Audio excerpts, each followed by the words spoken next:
So today we're going to be talking about international relations. International relations in a nutshell, just giving y'all a basic foundation of some key concepts that you should know, and then talking about how international relations relates to this topic.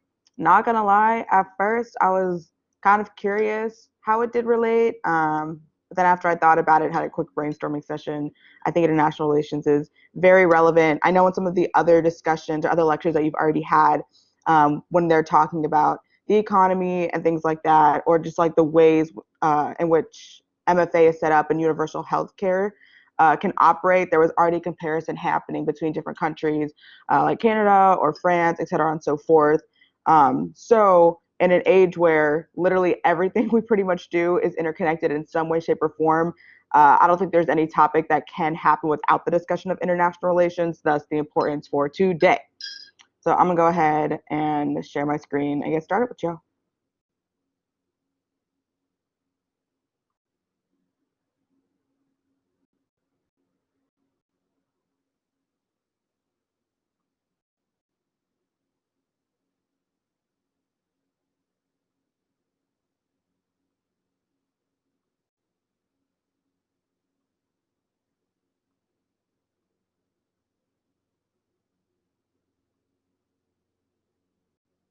Cool. Like I said, I'm Bree. So an intro just to establish some like foundational concepts.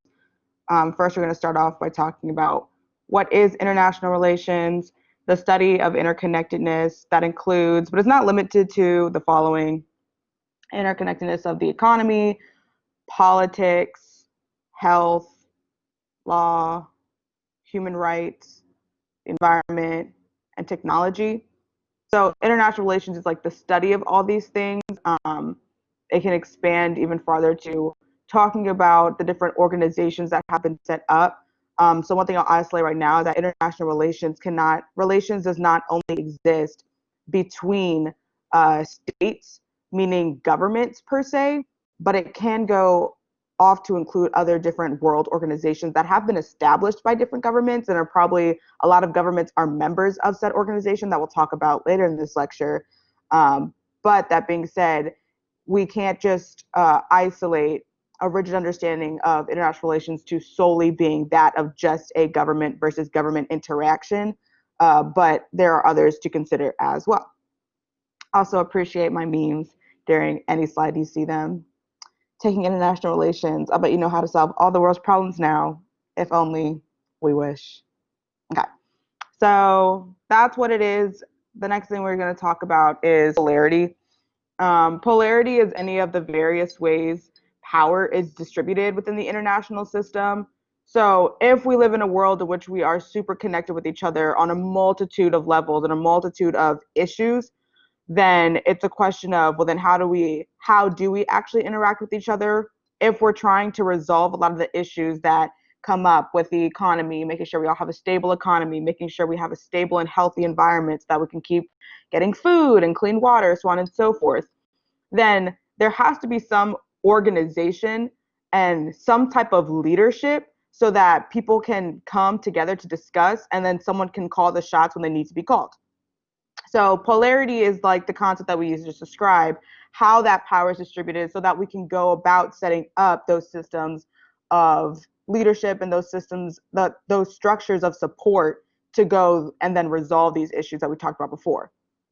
Three types of polarity that exist is one, unipolarity, uni being the root word for one, which means that unipolarity in international politics is a distribution of power in which one state exercises most of the cultural, economic, and military influence. It's just like all the power, and yeah, all the power and support and like real influence like stems from one country. So bipolarity, what then being the root word for two, means that the distribution of power includes two states. And those two states would have the majority of the economic, social, and cultural influence, either internationally or regionally. So often, like in the past, like historically, spheres of influence would develop. One of the best examples is the Cold War, when most Western and capitalist states would fall under the influence of the US. And most Eastern and communist states would fall under the influence of the USSR. So that we see like both, that is when we see the distinction between the regional and international. Regionally, it would have been a unipolarity world because regionally between the West and the East both had their own superpower. But internationally, overall was a bipolar world because there were two overall states that held the majority of the influence throughout the world during that time. So after these two powers will normally, after this, the two powers will normally maneuver for the support of unclaimed areas. So like in the instance of a bipolar world, obviously, if there are two superpowers, there was an immense competition for the overall power, and a bipolar world can be said to be moving inevitably to a unipolar world because those two don't want to exist together. One person wants the overall majority of wants to rule the overall majority of the influence in the world. So in the case like that, where you have West versus East, and each team essentially is just picking their players, anybody left for the draft is going to be up for grabs, even if they totally want to stay out of it. In the instance of the Cold War, that was mostly Africa. So while all the countries were either picking their side between the US and the USSR, there was a lot of unclaimed or undecided or just like neutral territory in Africa. So there was a lot of attempts to, and still today, attempts to go and gain influence with them because there's power in numbers. The more countries that we influence, the more power and influence we have. Hopefully, that will allow us to move towards our own superpower and unipolarity structure. So unipolarity is one state, bipolarity is two states. Then last one is multipolarity, which is the distribution of power of more than two states, which they have nearly equal amounts of military, again, cultural or economic influence. So far, any questions about polarity or the three types of polarity? Awesome. So right now, there's like discussion of what type of polarity we're in. A lot of scholars and a lot of different experts in the field kind of had a bypass, I would say. So after 1991, a lot of people argued that we were in a unipolar world with the US at the center. The US was like the main superpower. And we were like that for at least a decade and a couple years added on. But some are suggesting a move towards a bipolar or a multipolar world because of the rise of China in recent years and because of the concept of economic interdependence, which we'll get to in a few slides. But the reason why there's a bypass or a little bit of a disagreement is because people are hesitant to pull the trigger to say that China is the ultimate hegemon. Like, if you read a lot of, if you do your research and you read some articles, there's a pretty good consensus that China's hegemony is on the rise, that China's influence is rising. However, there's no one there hasn't been anyone yet who has definitively pulled the trigger and said, yes, China is the ultimate hegemon, the same level of the US or greater. The reason, there are a couple of different opinions as to why that's the case. One of the biggest reasons is the tensions that currently exist in Asia and the military dominance of the US that still exists make people very hesitant to just like assert that that is the case, that China it has overtaken, because there are still some things that are lacking.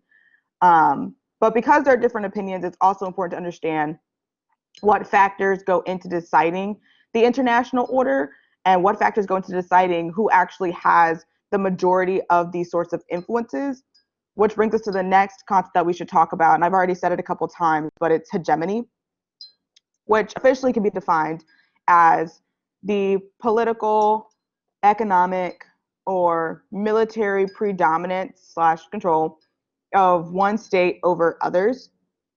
There are two types of hegemony that exist. So the first is hard power, which is the use of military in order to influence and win over other states. So basically, like weapons, actual troops, military bases, all really good examples. Any sort of military technology, military presence, all fall under the categorization of hard power. A good example is during World War II, when the US came out as like the big military force, or after 9/11, we started a giant military operation against terrorism. We started like we proclaimed the war on terrorism. We kind of took charge of that, and that was a moment in which the U.S. established to the world our military dominance, and not only that we had the capabilities, but that we had the desire and the motivation to use those capabilities when necessary, or when somebody tried to cut back or try to attack our hegemony. So any sort of reliance on our military is an action to protect what is ours. Protecting what is ours, one of those things being our influence. So the use of military is not just an act to show that we have influence, but the use of our military is a purposeful act to also protect that influence at the same time. Yeah, so that's these two instances and multiple other examples of the US being okay with using that military force is what is the reason that a lot of experts will still say that we are currently in a unipolar world, because the US military presence is very dominant, literally across the world. So the second type of hegemony is soft power, which is the use of persuasive terms to gain power and supremacy over other nations. So the US has had, well, first, I guess I'll re explain that. So, in a nutshell, it's basically just like diplomacy is a great way to explain it, just like political persuasion. So, if hard power is like military persuasion, soft power is just diplomatic persuasion. U.S. has had a history of using soft power to gain supremacy in the international spectrum. A great example is U.S. Marshall Plan. That is a great example of the U.S. using soft power because it aided Western Europe and billions to keep it safe from the Soviet influence. It also gained a lot of goodwill and support by the Europeans as a result. And I know that there's two types of hegemony, but there's technically like a secret third one. But a lot of people will think of this third one as a part of soft power, which I think is okay. It's called structural power, and it's the form of power used to systemically interact within societies and states. So the U.S. foreign policy has always helped it gain power over other states with its ways of communication, things like setting up trade routes with NATO, with our other alliances or other countries. That has showed their level of structural power, also like the establishment of WTO, so on and so forth. So some people believe that the influence that we have in specific organizations or different projects that we work on with alliances as structural power. The reason why I think that that can still go under soft power is because all of those projects and all of our interaction in those organizations still relies on some level of diplomacy or political persuasion, which would be under the lens of soft power. So if it helps you to think of it as like a whole separate entity, I mean, feel free.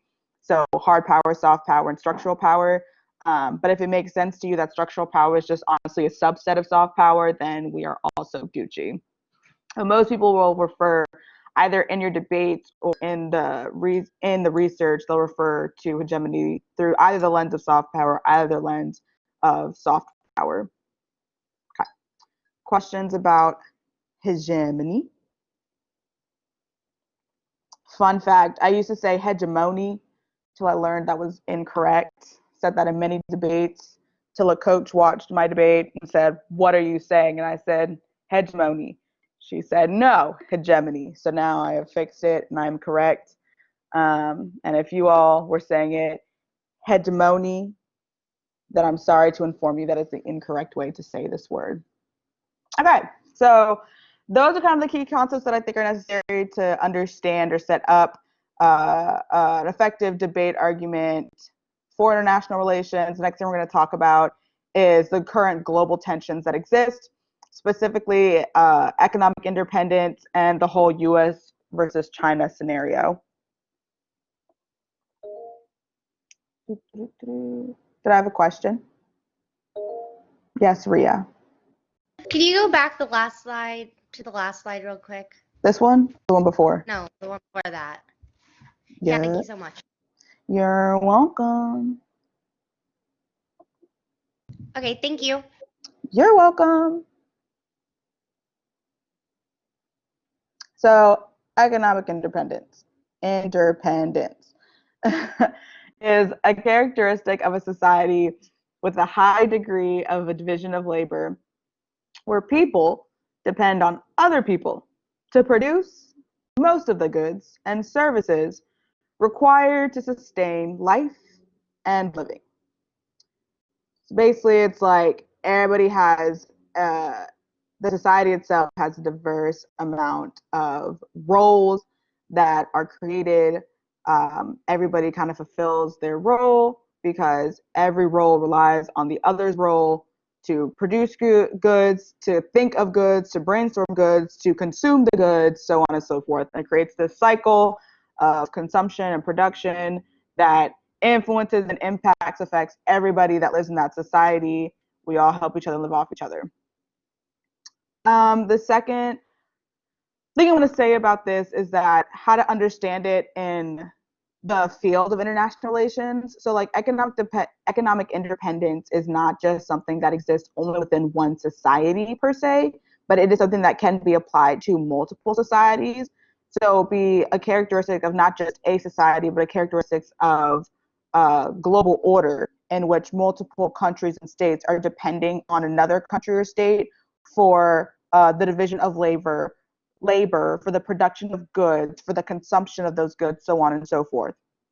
So in the field of international relations, economic independence has two meanings. The first is that a group of countries is considered interdependent if economic conditions in one country are contingent on those found in the other. For example, the change in exchange rate of a country affects the economic conditions of another country that enter into a relationship of economic interdependence. So this is basically, these two things that I'm about to say are basically just like, how do we know if a country is within the system of economic interdependence? The first is that ours is the country's economic conditions reliant. So when it says contingent, is it reliant on those found in the other? The second meaning that we can draw to know if a country is in a state of economic interdependence with another is that countries are considered interdependent if it would be costly for them to rupture or forego their relationship. So if a country is so reliant on another country's economic stability that if that country goes, they're also going. And that can either mean one of two things: either that the country willingly severs the ties between the other country, or that country goes down so that the tie is forcibly severed. Either way, if the tie is severed, the other country would suffer just as much because they were so reliant on the other country. Yes. So those are two ways that we can understand whether a country is dependent. Why does this matter? In general, a lot of people use the lens or apply the analysis of economic interdependence because they want to know how good it is at preventing forms of conflict. There are some analysis with international relations who say that economic interdependence reduces international conflict and enhances opportunities for peace.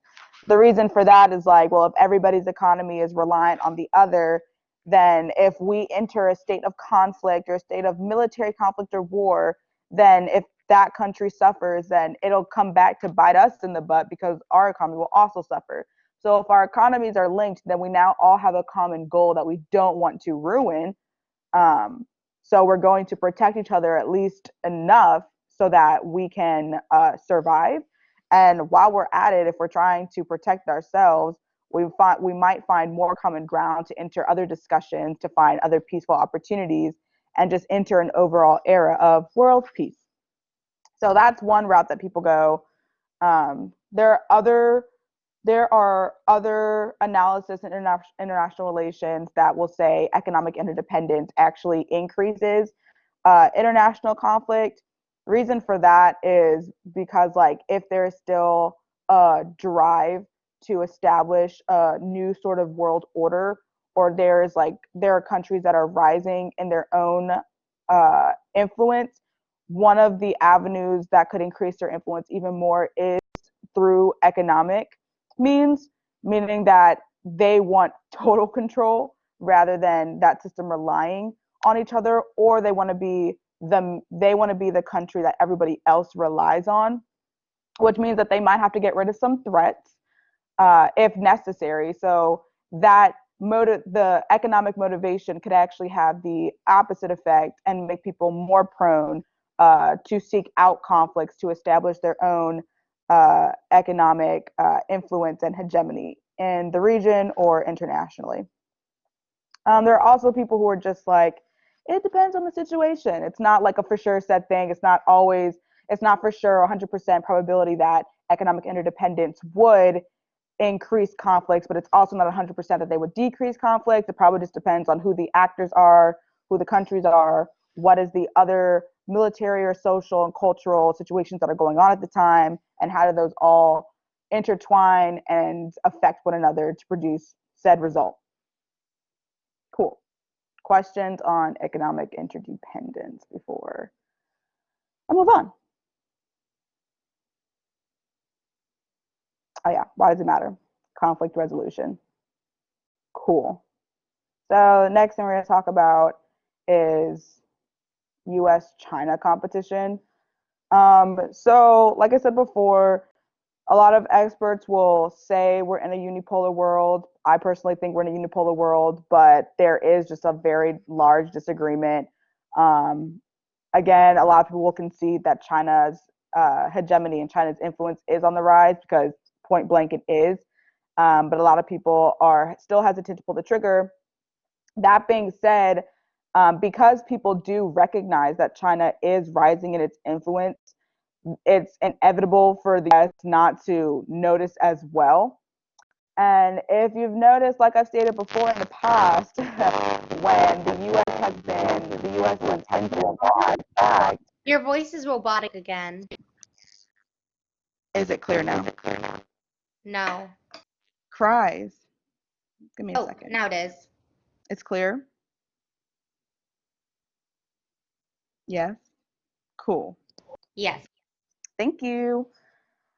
Yeah, so the US has never been the one to get attacked and take it lying down. That's just not their style. So if that's existed in the past, then of course now, if China's influence is rising, again, the US is not going to be the one to sit down and take it. Hence, there are multiple facets of competition that now exist for the US to at least maintain the influence they have, but on the fast rate that China has been rising.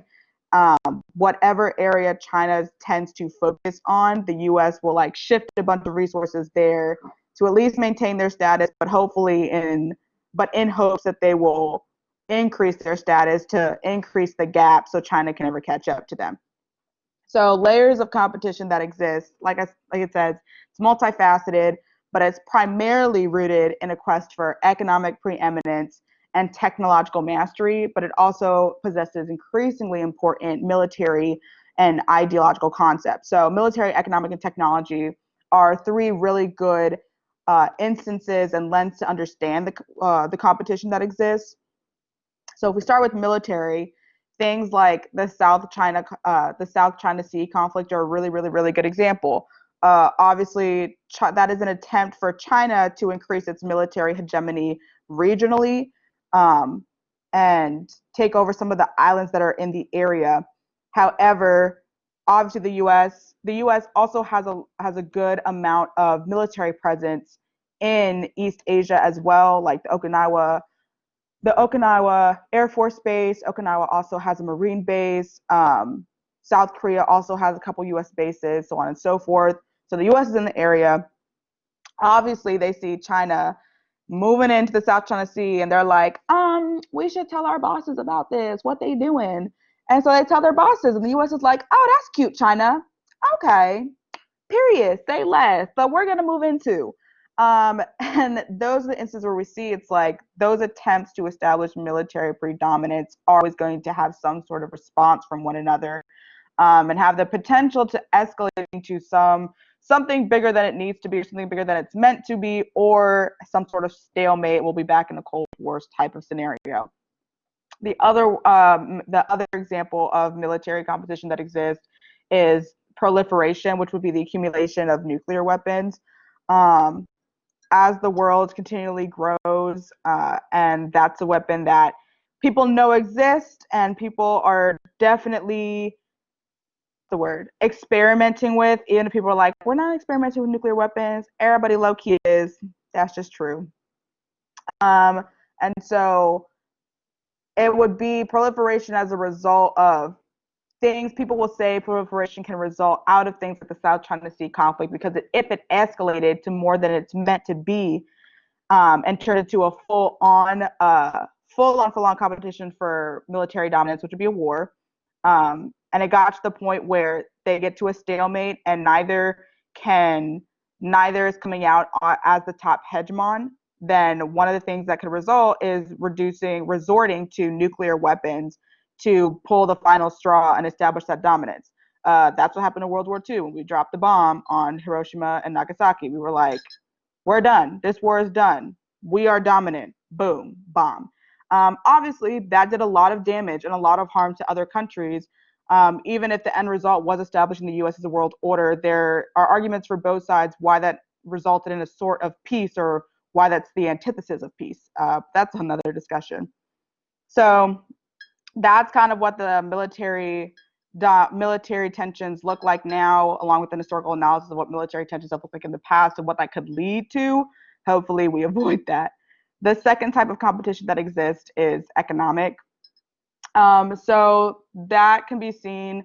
I've already mentioned NATO and the WTO. WTO stands for World Trade Organization. The difference, the US and China honestly have different approaches to how to establish their economic hegemony. I think with the US, they've accumulated power by facilitating agreements, establishing institutions. I've already mentioned the World Trade Agreement. There's also the World Bank, there's the International Monetary Fund. But all of these prove that they want to have a deep interconnectivity between marketed economies. The US has a tendency to like to anchor a norms-based international system, which has provided the US with a degree of legitimate authority, one that others will generally accept because they believe its exercise can advance their national interests. So the reason why nobody really will come against the US when we establish these types of economic agreements or projects, because they're like, other countries will see the value in helping their own economy back to economic interdependence. And they're like, okay, well, if we're getting something out of it and we're getting benefits out of it, why wouldn't we join? But that's the logic that the US is relying on to propel these projects, because they know they're the ones that have the big idea. They're the ones kind of pulling the strings behind these projects. So the more people that get on board, power in numbers, that's more people they have on their side. And thus, the larger their influence grows. More influence they have, the longer they're going to maintain that superpower in the world and maintain a unipolarity order. So China, on the other hand, its economic model enables it to provide large subsidies to domestic investments and things like frontier technologies. It gives a major advantage over, and those types of investments give it a major advantage over the US in building infrastructure and connectivity across the world, which leads into the third point, which is technology. So things like AI, data collection, data enhancement, so on and so forth. Because China uses its economic model to always invest, and grow in innovation, research and development, it kind of like picks and chooses strategically to where to submit influence to gain influence elsewhere. So if the US is over here gaining, if military is kind of a stalemate, the US is taking the lead on economic influence, then China is strategically conceding that sort of influence to then enhance their own technological influence, which can then probably sometime in the future have an effect on the economy and take over that influence as well. So that's kind of current global tensions that exist, current competitions that exist between the US and China in that fight or transition to a new world order.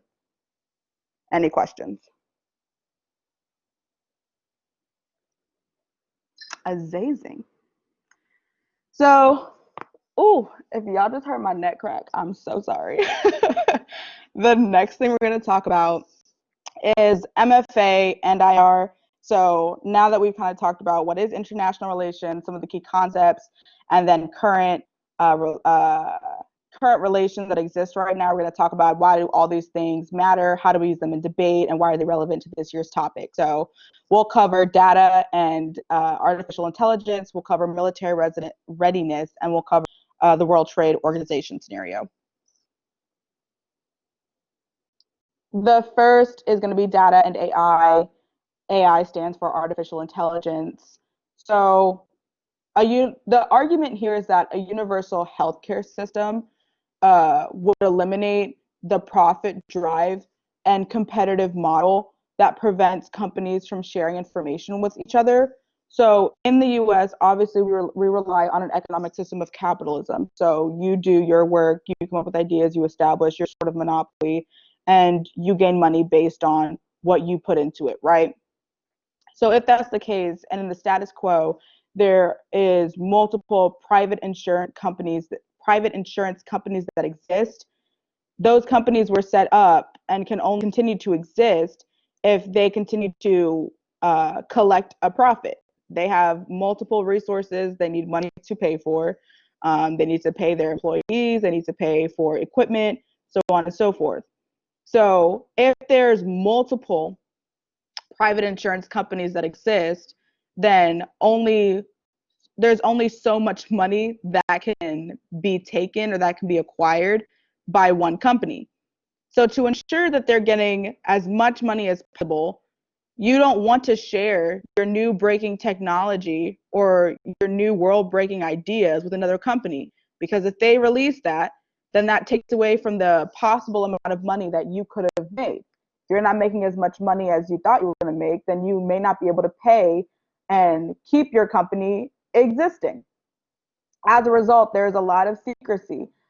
There's a lot of data secrecy. There's a lot of research and development secrecy, so on and so forth. That, like I explained before in the previous slide, the way that China operates is a more open and data sharing type of system. And as a result, they're able to compile that data and use it for their research and development and use it for their innovation to reach new heights, which means that China is, in the status quo, China is advancing their AI capabilities at a much faster pace than a lot of the rest of the world. So the argument here is that because China's on the rise, and honestly, there's a lot of other countries that are also on the rise with AI, with tech innovation. So if China and the US have a big rivalry going on, and they have a big competition going on for what the new world order is going to be, then again, the US doesn't want to lose any ground to them. The argument is that, okay, so if we see that the US is lagging behind in terms of technological innovation, then it's in our interest to establish a universal healthcare system, because if we are now all under one healthcare system and there's no more big private insurance companies to want to keep these things a secret from each other, then we now have open door policies. We are now sharing our data, and now we can also start to innovate at a much faster pace than we were before, thus either making a stalemate with technological innovation with China or overtaking them in that avenue, in that category. Questions on data and AI so far? Cool. So what are the impacts to this? We've talked a lot about US versus China and questions for hegemony and questions for dominance over the world's order. But why does any of this matter? What are the impacts to it? the biggest thing people will go for is that Chinese hegemony is bad. The first is for authoritarianism / human rights. So a lot of the ways that communism gets distributed to the Western world is one in which like the hierarchy system within communism is one that functionally silences the rest of the population and common citizens. It places all power within the hands of one person, replicating an authoritarian system of government. If Chinese hegemony took over the world order, that would send a signal that authoritarian governments are okay. Authoritarian governments have historically been pretty bad in the way that they have treated their citizens, with an emphasis on violence and a de-emphasis on human rights. A really good example right now, what's happening in China is still like the whole Uyghur situation, which is not over. So China placing a lot of their Muslim population in what they call education camps, which there have been multiple sources and interviews of people in those camps who are like, it is not an education camp. It is nothing more equivalent to the detention centers that the U.S. is putting immigrants in as well. So the argument why Chinese hegemony would be bad is because it would send a signal that human rights are something that we should not value, and everything is all solely about questions of power, which will always sacrifice other issues that need to be discussed. The second impact people say Chinese hegemony is bad is an increase in conflict. So I've already talked about the South China Sea. Obviously, if Chinese hegemony increased, then that would lead to an escalation there, could possibly lead to proliferation and nuclear war. That'd be bad. We'd probably all die. The second type of conflict would be a transition war. So even if Chinese hegemony really did rise and somehow took over the U.S., the U.S. would not take that lightly. The U.S. would not take that sitting down. The U.S. would probably be big mad and retaliate or send backlash in some way, shape, or form. We call this a transition war. So on the way, as we transition to whatever the new world order is, there would be people who would not be happy with that transition and would thus probably start kicking up, and we'd be into war some way, shape, form. The third type of conflict scenario is just that U.S.-China war. Either when China takes over or before China took over, the U.S. would probably just use the war as a cover to prevent any sort of new world order from happening. So possible answers to this whole scenario is one that multipolarity is good. Sometimes people assume that that the scenario has to be China takes over. People are debating right now whether we're moving to a multipolarity rather than another unipolarity. So it's not that the U.S. would lose any power. It's just that it would be more open to multiple countries. In addition to the U.S. and China, other countries as well, having seats at the table and having just as much influence and say, so that we can resolve some of the other issues that we talked about, like the environment, like the economy, so on and so forth. Another argument you could say to answer this is that there's no transition war because of economic independence. So even if people were big mad about the new world order that would be coming, the idea that people would actually engage in some type of war means that people's economies would be wrecked. In a world where we are so reliant on each other's economies, it's highly doubtful that people would take those large measures of violence when their own economy is at risk. If people's economies go down, that kind of takes out with them their political way of life and social way of life as well. It's a question of, will people be willing to take that risk? Probably not. The third argument is MAD, mutually assured destruction, is a good deterrence concept. The reason why people wouldn't proliferate or people wouldn't start dropping nukes is because we'd all die. So if we know we're all going to die, why would we drop a nuke? So mutually assured destruction probably means that we're not going to engage in that large level of conflict because nobody all wants to die.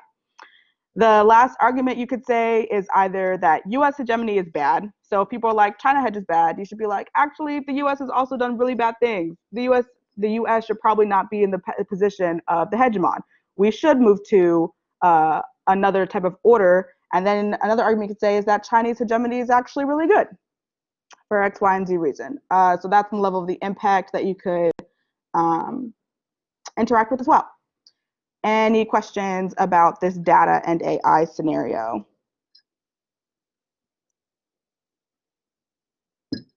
Awesome. So the next type of argument that's going to be included in debates, could be included in debates, is this argument of military readiness. So if you're pro, the argument goes that like the money you save, if we establish a universal healthcare system, that will save us a lot of money either in resource costs or either in administration costs. Either way, we're saving money. I think it was one of the first lectures with Tyler when he talked about how there were studies done with Canada showing that when they had different private insurance companies before, and then they moved to the universal insurance, they were saving their, yeah, the budget, yeah, they saved a lot of money in that sense. The same sort of analysis can be applied to the US, in which we would also save money. The money that we would save from healthcare is now available. We could put that into the military. So this specifically relates to hard power, which means that we wouldn't not have to, if in the status quo we are kind of at a stalemate, we have military dominance in the world, but in certain regions we find ourselves at stalemates. One way, if we increase our resources in our military, that can increase our overall military dominance, which means that we would no longer be in situations of stalemates because nobody would want to get into a stalemate with us because they would understand the overall implications that the US has. Do I have questions? I accidentally raised my hand. Oh, you were just saying hey. Hey, Pranav. So, yeah. Is the argument is just like if right now people feel like even if though the US military is dominant, people still feel like there's enough wiggle room where they can at least enter a stalemate. So we need to get our military to the next level, level up, so that people don't even think there's that much wiggle room, that there is no type of check back against our military. It is just the US, period, point blank, USA. Similar impact scenarios, what I talked about before, why Chinese hegemony would be bad, but this situation would probably rely more on questions of conflict more than anything because of its relation to hard power. So the last scenario is the World Trade Organization scenario. This is mostly a con argument. It would say that single payer violates the GATS agreement, which is the General Agreement on Trade and Services. The violation that they would try and spin would be that a universal healthcare system prevents monopolies from forming and hurts international investors' interest, which the World Trade Organization is meant to, protect those things. And the problem is not the violation itself per se, but rather the result. So countries can decide within these agreements. It says that the countries can decide whether to pay a fee and just pull out if a violation occurs, or to just like to either pay the fee and cover up the violation, keeping a part of it, or they can pay a fee and just like dip from the organization. And that little loophole is very advantageous for countries like the US, who can obviously afford to do that, both economically and both for their influence will not take a dive if they leave this organization. But since the US is one of the biggest voices in the WTO, the organization itself, that credibility would get shot. And the impact to this is that a sort of regionalism would lead to World War III. So it's said that the WTO is a good stabilizing force to rising regionalism. So without that organization, trade wars would be inevitable. And those trade wars would probably trigger some sort of proliferation to gain new advantages in those trade wars. That would pull everybody in globally. World War III, extinction. We're dead. So a good answer to this is that really just a no link argument for the pro if you're on the pro side. So in the GATS article, there's like an exemption to public services from the agreements rule. And it says that pretty much as long as the universal health care is in the hands of the government and they provide, it's totally free. So if they provide free care to uninsured indigent patients and they don't compete on any level with any sort of commercial business, then they should be exempt from that agreement. But there's still arguments for the con on like, you just have to prove why they do link and why they don't access that exemption, so on and so forth. All right. Any questions? Because I'm done. So that's international relations in a nutshell, how it relates to this year's topic, so on and so forth. Great. If there are no questions, we're going to go right into this Kahoot. So make sure you get out your phones, get out your laptops, and we'll get into it.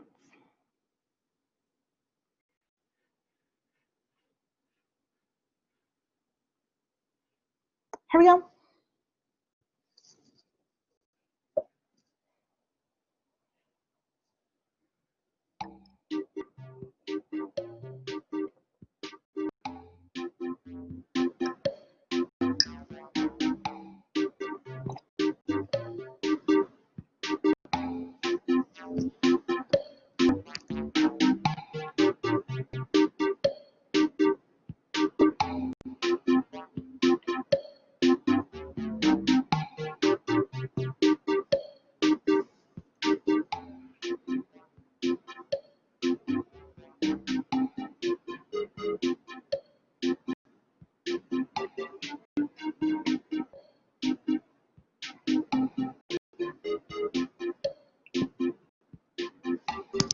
Still waiting on 4 people.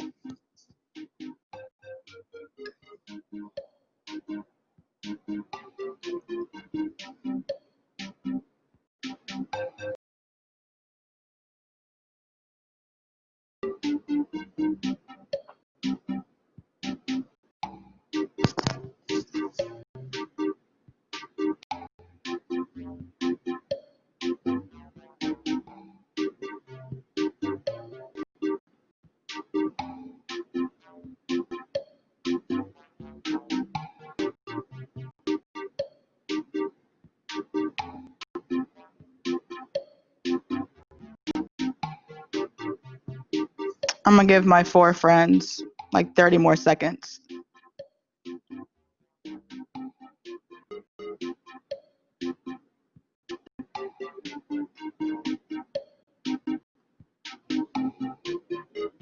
All right, here we go.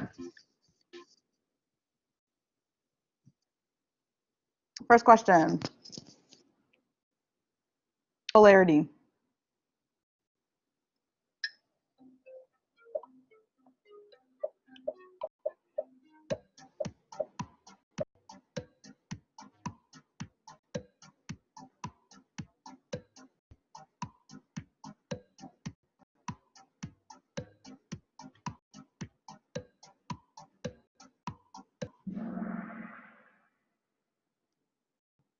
Yeah. It's not a place for bears to live. It is not the accumulation of power, but rather it is how that power is distributed in the international system. Cool. 11 of y'all got it right. Good job. Let's use in the lead. Oh my god, I love this name, Jigglypuff. That's my favorite character. We stand. What is unipolarity?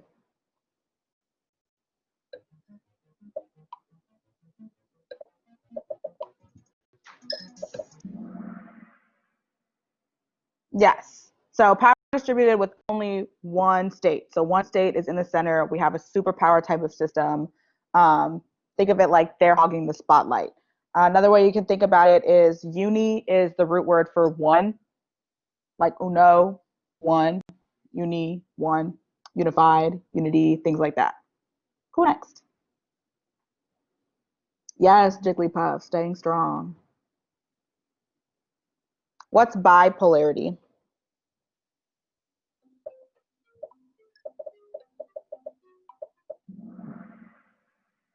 Yes. So power distributed with 2 states, bi being the root word for 2, bipolarity. Cool. Okay, Jigglypuff, yeah. What's multipolarity?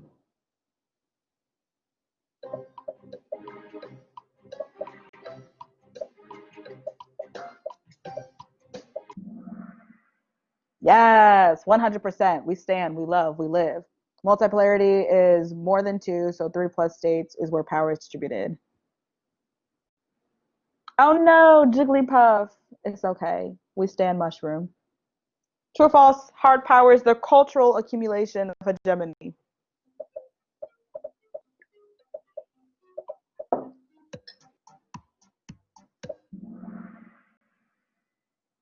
Oh, we had a nice little split here. What is hard power? So all my friends who said false is correct. So if hard power is not the cultural accumulation of hegemony, what type of accumulation is it? Military. Yes, awesome job, Sean. It's the military accumulation of hegemony. So hard power has to do with the military. You could think of the Sparta meme. This is Sparta. This is hegemony, hard power. Cool. Any questions? Because 7 of y'all picked true. So any questions from y'all? Or are we good? Cool. Next. Here we go. True or false? Soft power is not a form of hegemony.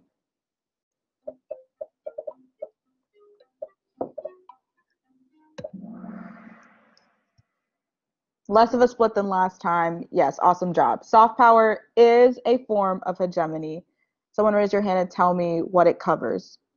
How does it accumulate power through soft power? Cultural or like political persuasion, diplomatic, foreign policy, all of those are forms of soft power. Tink tink. Yes, mushroom staying strong. Here we go. True or false? Economic interdependence means one economy crumbles, other will follow.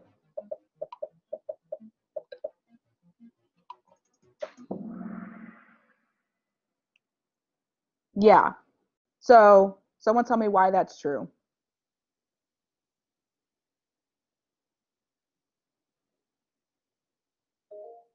Yeah, Leah.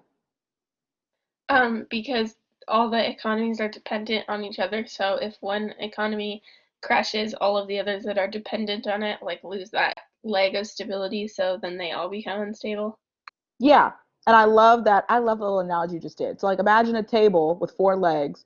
One leg gets chopped off. Obviously the table is falling over because it can no longer balance on 3 legs.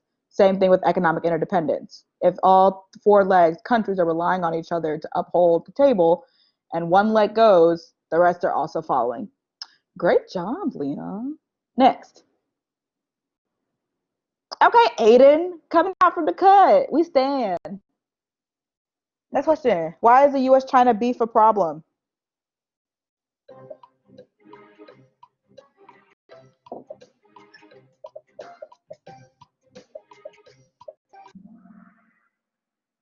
You're so whoever picked China hedge increases authoritarianism, you're not wrong, but it's all of the above because it also leads to transition wars and military power left unchecked, which probably leads to proliferation and nuclear war.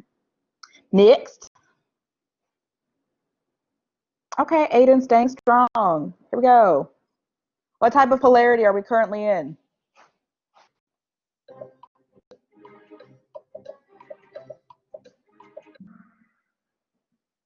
Yeah. So those who said there's disagreements, you are technically correct. There's the majority consensus and a lot of experts say we're in a unipolarity world. I personally think we're still in a unipolarity world, but no one really knows for sure. Bipolarity, some people will say we may be in that. That's less of a consensus. Some people say we are. But honestly, people are just confused. Cool. Last question. With MFA, what is the link to a China rise?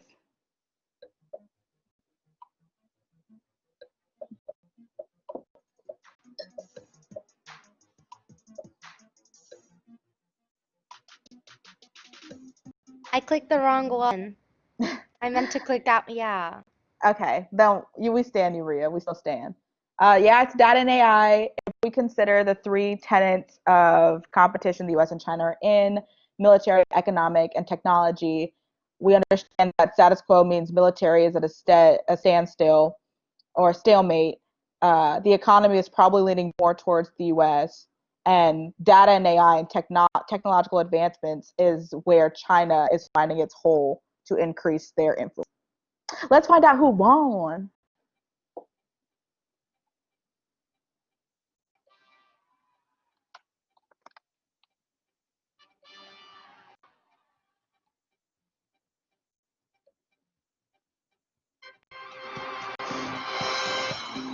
Cool. Awesome job, Aiden.